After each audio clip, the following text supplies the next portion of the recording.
Very embarrassing loss for India. India बहुत गंदा खेला है और डिजर्व करता था हारना और बिल्कुल डिजर्व नहीं करता था पहुंचना। बड़ी गंदे तरीके से फेंटा खाया इंडिया ने, बहुत गंदे तरीके से फेंटा खाया, विकेटलेस रहा है और बॉलिंग बड़ी बुरी तरह एक्सपोज हुई है। जहां पे ये सारे इनकी कंडीशन फास्ट बॉलर्स हैं, कंडीशन अच्छी हो तो बॉलिंग करते हैं, कोई इनके पास एक्सप्रेस फास्ट बॉलर नहीं है। चाहल उनका एक प्रॉपर स्पिनर, उनको पता नहीं क्यों नहीं खिलाते। कंफ्यूजिंग सिलेक्शन है इंडिया की और हम मिलना चाह रहे थे आपसे मेलबर्न में, अब ऐसा मुमकिन नहीं है।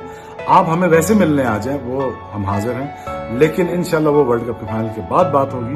But it's a really really bad day for India और इंडिया डिड नॉट कैपिटलाइज, अच्छा कैपिटलाइज नहीं किया। अच्छी विकेट थी और यहाँ पे टॉस जीता तो फॉरन के मुंह गिर गए थे इंडियंस के और मुझे लगा कि पहले जब इंग्लैंड बैटिंग करने आया पहले 5 ओवरों में ये हाथ खड़े कर गए थे। तो मेरा ये था कि कम से कम लड़ाई तो करते ना, लड़ते तो सही ना। अगर कुछ भी नहीं हो रहा, राउंड विकेट आके बाउंसर करते, मुंह तोड़ते, कोई गाली नहीं गलौज हो जाती, कोई झगड़ा मगड़ा, थोड़ा बहुत एग्रेशन आता, वो कुछ भी नहीं दिखाया इंडियंस ने। और इंडिया ने बिल्कुल हाथ खड़े कर दिए कि दिस इज अस और हम आउट ऑफ द टूर्नामेंट।